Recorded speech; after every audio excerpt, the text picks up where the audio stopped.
علماء کرام بالعموم یہ کہتے ہیں کہ تراویح اول وقت میں عشاء کی نماز کے بعد متصل پڑھنا افضل ہے، اور تراویح کی جماعت سنت مؤکدہ کفایہ ہے، یعنی اگر کسی محلے میں تراویح باجماعت ادا نہ کی جائے تو تمام اہل محلہ گناہ گار ہوں گے، اور اگر دو آدمیوں نے بھی مل کر مسجد میں تراویح پڑھ لی تو سب کے ذمے سے ترک جماعت کا گناہ ساقط ہو جائے گا۔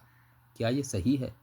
اگر یہ صحیح ہے تو پھر یہ بتائیے کہ حضرت ابوبکر صدیق رضی اللہ تعالی عنہ کے زمانے میں کیوں ایسا نہیں ہوا، اور انہوں نے باجماعت تراویح کیوں نہ پڑھائی؟ اس زمانے کے مسلمانوں کے لیے کیا حکم ہوگا؟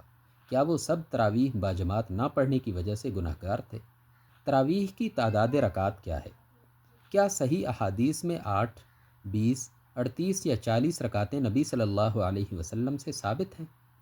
کیا کسی صحابی کو یہ حق حاصل ہے کہ نبی صلی اللہ علیہ وسلم جس چیز کو یہ کہہ کر رد کر دیں کہ تمہارا یہ شوق جو نماز تراویح کا میں دیکھ رہا ہوں برابر جاری رہا، حتیٰ کہ مجھے اندیشہ ہوا کہ کہیں یہ تم پر فرض نہ کر دی جائے، اور اگر یہ تم پر فرض کر دی جاتی تو تم اسے پورا نہ کر پاتے؟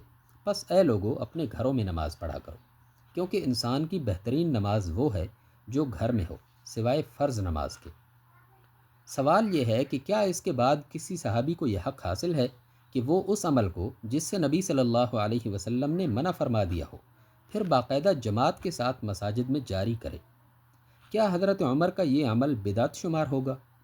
دوستو، اگر آپ ان تمام سوالوں کے جواب مولانا مودودی رحمہ اللہ سے جاننا چاہتے ہیں تو کمنٹ سیکشن میں ویڈیو کا لنک دے رہا ہوں، انشاءاللہ آپ کو تسلی بخش جواب ملے گا، اور ویڈیو دیکھ کر اس پر رائے کا اظہار ضرور کیجیے گا۔